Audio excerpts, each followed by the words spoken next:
पहिली बातमी आहे ती सध्या जगाच्या समोर उभ्या राहिलेल्या संकटाच्या अनुषंगाने पंतप्रधानांनी केलेल्या आवाहनाची।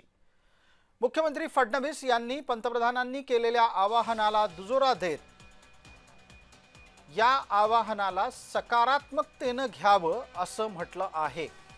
सध्या पंतप्रधानांनी केलेल्या काटकसरीच्या आवाहनावर बहुत बाजूंनी टीका होत असताना विरोधकांनी या आवाहनाची थट्टा उडवू नये असा सल्ला त्यांनी दिलाय। त्याचबरोबर सर्व मंत्र्यांच्या ताफ्यामध्ये घट करणार असल्याचंही फडणवीस म्हणालेले आहेत।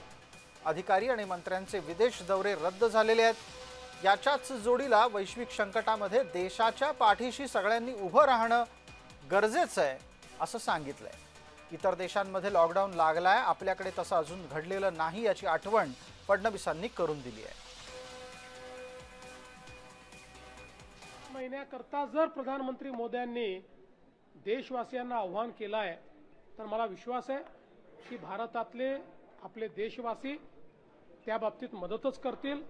विरोधी पक्षांनी किती थट्टामस्करी केली तरी देखील वैश्विक संकटात जर आपण देशाच्या पाठीशी उभं राहिलो नाहीत तर हे योग्य होणार नाही। ज्या ज्या गोष्टींमध्ये परकीय चलन खर्च होतो त्या गोष्टींची खपत कशी कमी करता येईल याचा प्रयत्न आम्ही करतो आणि केवळ 6 महिने जर देशाच्या प्रधानमंत्री मोदयांनी मागितले असतील तर तेही न देणं हे अतिशय अयोग्य ठरेल।